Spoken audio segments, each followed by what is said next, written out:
Earlier this week, The Athletic released an article about the New York Jets. Last offseason, after a disappointing year that consisted of the offense, mainly the quarterback, Zach Wilson, letting down a championship-level defense. Wilson went through it all, getting benched, booed, and exiled by the fans. And it wasn't without reason. He played pretty bad and was probably the sole reason they didn't break their 11-year streak of not making the playoffs. Things reached a bubbling point. Nothing was working. The fans were irate of the same cycle, the staff was aggravated, and quite frankly, Woody Johnson wasn't much happy himself. A move needed to be made. They not only needed to make a move that improved the quarterback position, but one that shifted the culture and dynamic, one that would catapult the Jets out of the dark age they were in. That's why when Derek Carr became available and visited, they decided to hold out on him. He obviously didn't want any part of these games and went on to the Saints to stake it up there. The Jets were totally fine with that, as even though he was an upgrade, he didn't have that franchise-altering aura as their guy had. They wanted a guy that could change everything for them, a guy that could rewrite the past 50 years of quarterback failures, a guy that even if it was just for a few seasons,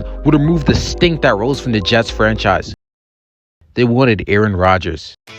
His acquisition obviously didn't come without drama. He went live on the Pat McAfee show and announced his intention on playing with the Jets. But it wasn't until almost a month later that he got his wish, being traded for a pick swap in a second. Jets fans were ecstatic. All their problems are fixed. Finally, at the very least, we'll see some entertaining and enjoyable football. The organization was excited too. They leaned fully into the Aaron Rodgers experience, bringing all of his buddies from Green Bay to join him. Allen Lazard, Randall Cobb, Mercedes Lewis, and Tim Boyle all joined the Jets. This splash move obviously generated a lot of media buzz. One of the greatest quarterbacks of all time paired with a top 5 defense in a big market has clicks waiting to happen.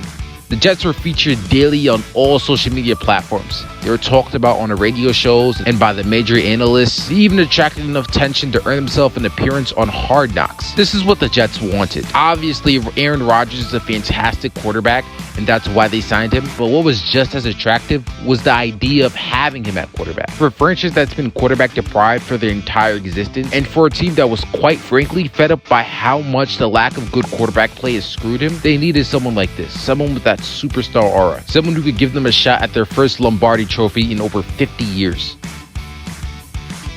So on opening night, Monday Night Football, Aaron Rodgers ran from the tunnel, waving his flag to the cheers of Jets fans who for once in their life was confident in having their Hall of Fame guy at quarterback. As for Aaron Rodgers, he was excited for this new chapter in his career and knew the wonders that finally bringing the ring to the starving Jets franchise would do for him. Things were about to get good. 4 snaps. That's all it took. 4 snaps before Aaron Rodgers had his season ended. All the build-up to be shut down the moment he got carted off the field. Rodgers suffered a torn Achilles and wouldn't come back that season. The villain of last year, Zach Wilson, stepped in. Even though he played horribly the year before, the Jets kept him on their roster. They felt like his potential was super high, and a couple of years under Aaron Rodgers would reform him into their franchise guy. Wilson didn't have to wait a few years. He didn't have to wait a minute. He was thrust into the starting role instantly. To say the least, he didn't play that well. It was a repeat of last year, as Jets fans had to watch the same exact story play out. The defense pitches a shutout, all for Zach Wilson to post a whopping 137 yards and an interception. The Jets had flashbacks to last season and scrutinized him. They missed the playoffs again, unofficially moved on for Wilson. So that must mean news is good, right? I mean, you get rid of Wilson in favor of an actual backup QB, and with Aaron Rodgers returning and another year to improve, things should look as peachy as they did last year, correct? No. The Athletic released an article last week detailing the failure of the Jets season. At the surface, it may look like, oh man, Aaron Rodgers was injured and the Jets just got unlucky. But with responses from incredibly reputable sources, an inside perspective on the locker room, and a detailed look at the interpersonal relationships of the Jets organization, it shows that things aren't guaranteed to be resolved. Even though Zach Wilson was pretty bad, there are some serious problems outside of the roster that contributed to the lack of winning. That there was a darkness that was behind all of this that contributed to the failure of the season, and one that may doom the Jets organization for years to come. What was that darkness? What did the Athletic article reveal? Not a lot of good stuff. They started off with a bang, stating, to better understand the issues that contributed to another failed Jets season, the Athletic spoke to 30 sources in and around the organization, some whom were guaranteed anonymity to speak freely about the inner workings of the team without reprisal. Those sources described a team riddled with excuse-making, a paranoid head coach, and an ill-equipped offensive coordinator, and an organizational tunnel vision on the quarterback that rubbed some teammates wrong. Meaning, fundamentally, the Jets locker room was screwed. And the reason of that seemed to be Aaron Rodgers, or at least the hyperfixation on him. As I mentioned before, the Jets did everything to accommodate him, bringing over a bunch of his buddies from Green Bay, while also signing over Nathaniel Hackett too. But did they do too much? The article touches on this when saying, Rodgers isn't the assistant GM, one AFC general manager said. Joe Douglas is the assistant GM. It wouldn't be that bad if the changes actually worked, if his buddies from Green Bay provided something positive, but they didn't. Lazard was horrific this year, totaling 311 yards and a touchdown. Cobb was virtually non-existent offensively, and his buddy Nathaniel Hackett was probably the worst of it. Hackett OC'd 2 of Rodgers' MVP years on the Packers, and was added as an attraction piece for him. But his tenure has been disastrous thus far, and it might be because of his and Aaron's relationship. Rodgers and Hackett's relationship dynamic is more frat brothers than player and coach, the article states, which sort of translates into the type of offense they run. Rodgers appreciates having free will to operate the system as he sees fit. Both Rodgers and Hackett calls the offense quarterback friendly, which isn't so bad at face value, but it gets bad when you break it down. It basically means Rodgers has a majority control over the O in terms of play decision. Often, Rodgers would hear Hackett's play call and want something else, so the entire offense will reset, the Athletic states, meaning he takes a load of responsibility off of Hackett's shoulders and leaves him on cruise control constantly. And it worked. This I'll send a play and let Rodgers adjust it type offense would work for a guy like him, an improviser with the highest IQ in the league. The problem was, when Rodgers got hurt and Zach Wilson had to step in, offensive players felt like Nathaniel Hackett failed to adjust after losing his quarterback and didn't put them in positions to succeed. Even outside of handling the quarterback, Hackett looked very suspect. One coach said it was concerning how little urgency Hackett and his staff showed in trying to fix it, saying he'd never seen a team watch less practice tape in training camp than the Jets did with Hackett. It's clear that Hackett brought down doom to this offense and was the reason it looked as bad as it did. The lack of urgency in training camp and failure to adjust in terms of Aaron Rodgers killed them this season and had a direct impact on the field. But behind the scenes, it was much worse. Saleh was cracking and slipping into madness.